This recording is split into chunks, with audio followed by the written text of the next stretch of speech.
Step out of the vehicle. Now. Jamal's heart pounded. He just pulled into a gas station off Maple Avenue, a clean, quiet area in the suburbs. No speeding. No swerving. Nothing. Yet flashing red and blue lights had lit up behind him the second he turned in. He rolled down his window. "Officer, is there a reason I'm being stopped?" The cop didn't answer. Another cruiser pulled up behind the first. Now there were two. The first officer yanked open Jamal's door. "I said out. Hands where I can see them." Jamal complied, slowly, calmly. "I haven't done anything wrong. Put your hands on the hood. Spread your legs." Gas station customers stared as Jamal was searched like a violent fugitive. The officer reached into Jamal's pockets without a word. "Found nothing." "Got him on camera, right?" the first cop said to the second. "Fits the description." "What description?" Jamal protested. "What is this about?" "Resisting arrest, too," the officer snapped, pushing Jamal against the car. Jamal didn't resist. He barely moved. But seconds later, cuffs were slapped on his wrists. At the precinct, things got worse. Jamal was led into booking like a prize catch. No phone call. No explanation. Just paperwork, photos, and silence. Then came Prosecutor Richard Keller, sharp suit, slick hair, smug smile. "Let me guess," he said, strolling into the room, glancing at Jamal like he was a gum stain on his shoe. "Another college boy from the inner city who thinks he's above the law." "I didn't do anything," Jamal said, eyes locked on Richard. "I was getting gas. That's it." "Oh, you were getting gas?" Richard mocked, flipping through the file. "Because the officers say you matched a robbery suspect. And there was suspicious movement when they approached. Then you resisted. So you're not exactly a choir boy here. There was no robbery. No movement. There's a camera at that gas station. Let me stop you there." Richard slammed the file shut. "We're going to charge you with obstruction, resisting arrest, and maybe something else once we search that car. You think I haven't heard the 'I didn't do anything' line 100 times? Jamal stared at him. "You're not even trying to find out the truth." Richard leaned in with a smirk. "I don't need to. Guys like you? You're all the same. You smile for the judge, you cry to the jury, and you end up right back here a month later. My job is to keep the city clean. That means putting you away." Jamal clenched his fists in the cuffs. "You'll get your day in court," Richard added, turning to leave. "Better hope it's a short one." Outside, an officer chuckled. "Boss man's on a roll today." Richard smirked. "Just doing the Lord's work." Meanwhile, Jamal sat alone in the holding room, staring at the wall, wondering how this nightmare even started and how he was going to survive it. By the next morning, Jamal had officially gone from student to suspect. Prosecutor Richard Keller stood in front of a whiteboard, surrounded by junior assistants and detectives, laying out a storyline like it was a movie pitch. "Here's what we're going with," Richard began, pointing at a blurry photo of Jamal. Suspect was loitering at the gas station. Matched the description of a robbery suspect from a few blocks down. He got nervous, started acting shifty. Resisted when officers attempted to search him. We've got resisting arrest, obstruction, and possibly intent to distribute. Distribute what? One of the younger assistants asked. There were no drugs found. Richard shot him a cold look. We don't need drugs to suggest intent. The car smelled like weed, according to Officer Daniels. That's enough for a search warrant. We might find something. There was no smell, no drugs. But Richard didn't care. Keep the narrative clean, he continued. Dangerous, uncooperative, suspicious. Juries eat that up. Later that day, Jamal sat across from a court-appointed public defender. A tired-looking man named Mr. Leonard who skimmed the file with one hand while sipping coffee with the other. Looks like you've got 3 charges, Leonard mumbled. Resisting arrest, obstruction, and possible possession. There was no possession, Jamal snapped. They didn't find anything. And I didn't resist anything. Leonard shrugged. Still gotta prove it. Unfortunately, it's your word against 2 officers. And they already filed their statements. Check the gas station footage, Jamal insisted. You'll see everything. Leonard nodded half-heartedly. We'll look into it, but let me be straight with you. Keller's aggressive. He doesn't lose. You might want to consider a plea deal. If you fight this and lose, you could be looking at real time. Jamal's mouth dropped open. You're telling me to plead guilty for something I didn't do? I'm telling you it might be the safest bet. That afternoon, Richard gave a press conference outside the courthouse. "We're pursuing charges against the suspect to the full extent of the law," he said, flashing that smug politician grin. "We believe the evidence will show a pattern of criminal behavior. Our community deserves to feel safe." No mention of Jamal's clean record. No mention of his college enrollment or lack of evidence. Just headlines: young man arrested in suburban robbery attempt. Officials crack down on rising inner-city crime. Back inside his holding cell, Jamal watched the news coverage on a small wall-mounted TV. His mugshot stared back at him, lifeless and cold. This wasn't a mistake anymore. It was a machine and he was stuck inside it. Richard, meanwhile, toasted himself with a glass of scotch in his office. "Another win in the works," he muttered. He had no idea who he was messing with. Not yet. The courtroom buzzed with quiet tension. Jamal sat at the defense table in a wrinkled shirt and tired eyes. Across from him, Richard Keller looked fresh and smug, adjusting his tie like he already won. The trial hadn't even started, but the tone was already set. First, Richard had managed to get the surveillance footage from the gas station dismissed, arguing that the timestamp was unreliable. The judge agreed. Just like that, Jamal's best chance at proving his innocence disappeared. Leonard barely objected. Next, the officer who arrested Jamal, Officer Daniels, took the stand. He was acting nervous, Daniels said confidently. Kept reaching toward his pockets when we approached. We gave clear commands. He refused to comply. Did he resist physically? Richard asked, pacing dramatically. He tensed up. Tried to pull away when we cuffed him. Richard nodded solemnly and turned to the jury. This is what our officers deal with every day. Uncooperative suspects. Escalating encounters. This could have gone much worse. Jamal stared at him, jaw clenched. He didn't resist. He stood still. But in that courtroom, facts weren't winning. Leonard called Jamal to the stand. He looked at his lawyer, who gave a weak nod, then stood and faced the jury. "I wasn't nervous," Jamal said calmly. "I was shocked. I didn't do anything wrong. I was just getting gas." He looked directly at the jurors, hoping to find a shred of empathy. "They told me I fit the description. They searched me, found nothing. I didn't resist. I cooperated because I thought it would help. I never imagined I'd end up here." Richard stood for cross-examination, smirking like he'd waited all day for it. "You didn't resist? So two trained officers just imagined it? I never fought back." "Interesting. And you just happened to be at the exact location officers responded to." "I was there because I needed gas." "So you're saying this is all a misunderstanding?" "Yes." Richard chuckled and turned to the jury. "How convenient." Back in his seat, Jamal watched in disbelief as Leonard let the moment slip away. No fire. No passion. Just silence. Even the witness Jamal begged Leonard to call, a woman at the gas station who saw the arrest, had never been contacted. Unreliable, Leonard told the judge when questioned about it. She couldn't be reached in time. Jamal's fate was being sealed with every passive response. Then someone new walked in and took a seat at the back of the courtroom. Tall, broad-shouldered, wearing a crisp police uniform with medals across his chest. He said nothing. Just sat quietly, his sharp eyes fixed on Richard. Richard didn't notice. He was too busy smiling for the win. Outside the courthouse, media waited for an update. Reporters asked if this would be another swift conviction under Keller's leadership. "Jury's not out yet," Richard said, "but let's just say I've got a good feeling." Inside, Jamal sat in silence, staring at the man in the back row. Something about him felt familiar. The storm hadn't hit yet, but it was coming.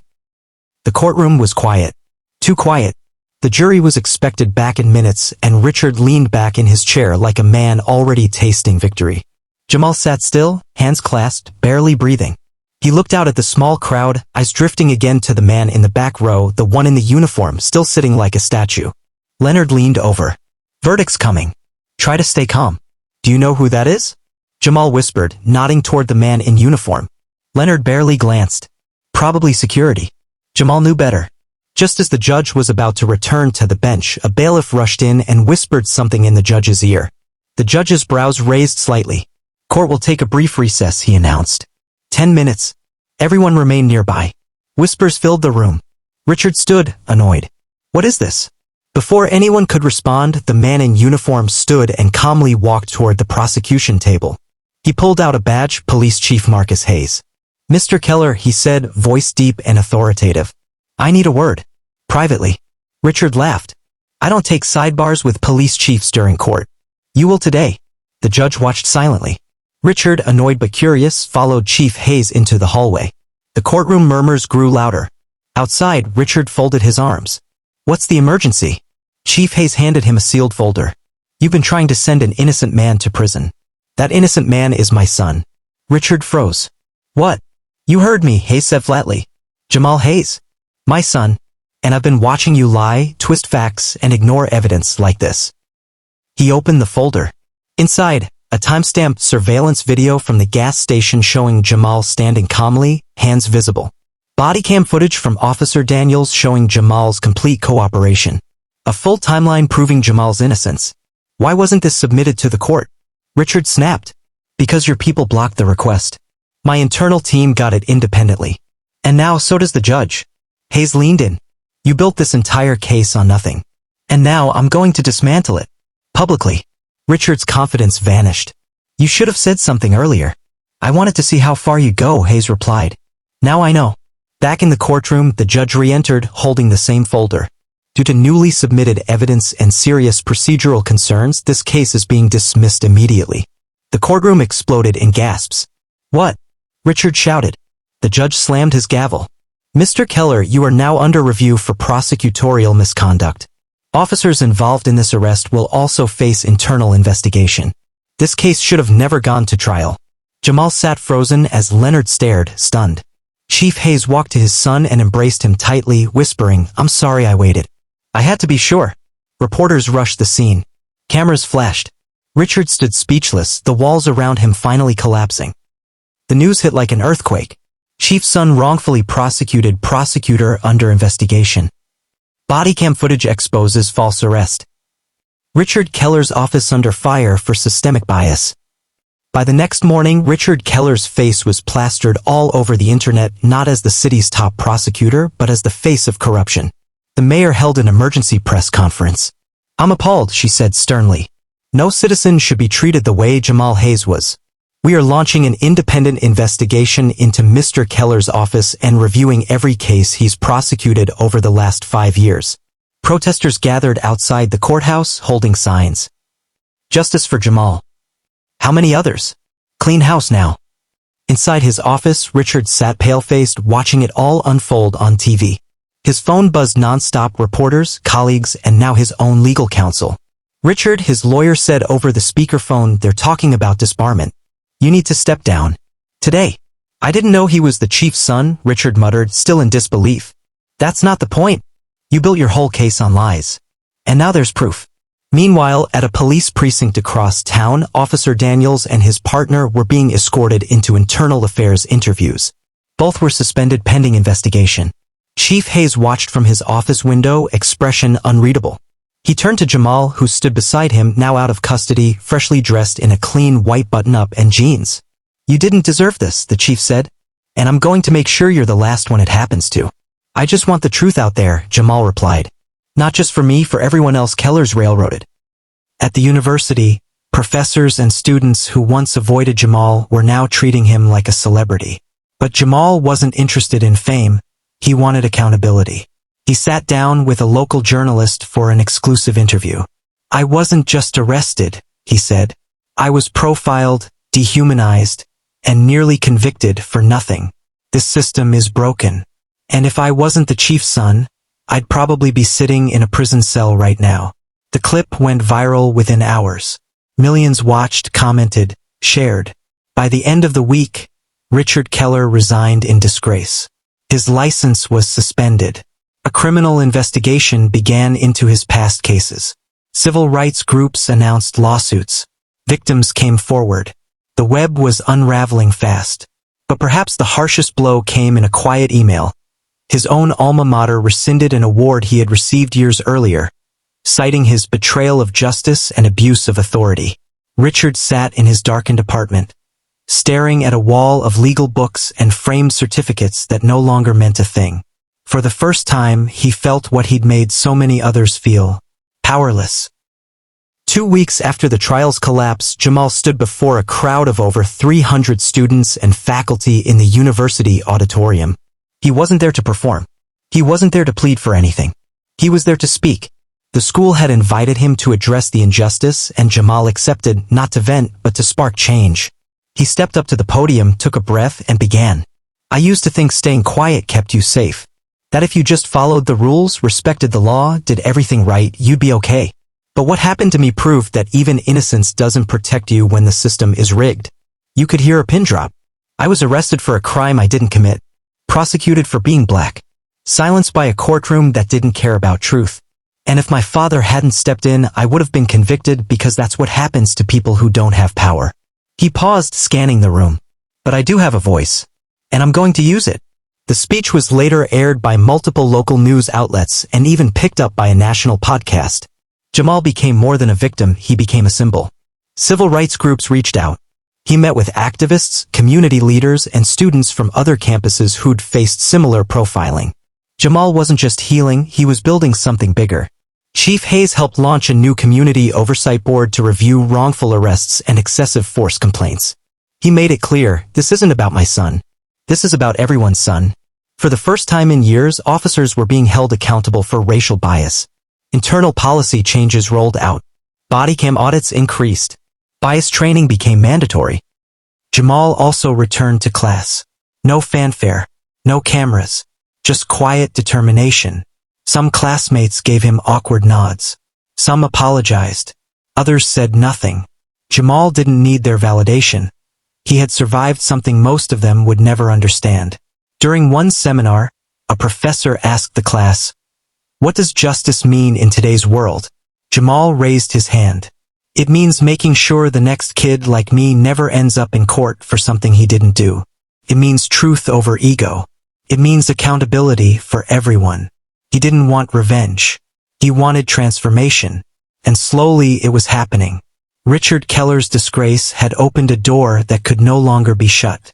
Investigations into his past cases uncovered multiple wrongful convictions, several of which were already being overturned. One of the exonerated men, a middle-aged father who had spent 9 years in prison, hugged Jamal at a public event. "Your story saved mine," he said. Jamal nodded, fighting emotion. "I guess we're both free now." Months later, the courtroom looked different. New faces filled the prosecution team. Keller's old office had been repainted, his nameplate gone. The energy had shifted not just in the building, but in the city itself. Jamal walked through those same courthouse halls, this time not as a defendant, but as a guest speaker for a legal ethics symposium. Cameras didn't follow him anymore. The headlines had quieted, but his impact, still echoing. He stood at the front of a packed room filled with future lawyers, judges, and civil servants. "This courtroom almost took everything from me," he said, steady and clear. "And not because I broke the law, but because someone in power thought they could get away with bending it." He scanned the crowd, locking eyes with students scribbling notes.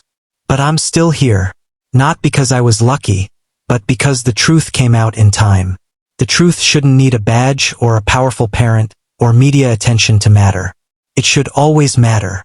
Afterward, Chief Hayes met him outside. "You nailed it," the chief said, giving his son a proud nod. Jamal smiled. "You think Keller watched it online?" "Probably. Let's hope he took notes this time." They both chuckled, but it was bittersweet. Because while justice had been served in Jamal's case, not everyone was so lucky. There were still countless names, faces, and stories buried under bad prosecutions, racial profiling, and silent suffering. That's why Jamal kept showing up, kept speaking, kept pushing. He partnered with local schools to launch a Know Your Rights program for teens. He organized community forums where police and residents sat together, not as enemies but as people. Change wasn't just policy, it was conversation.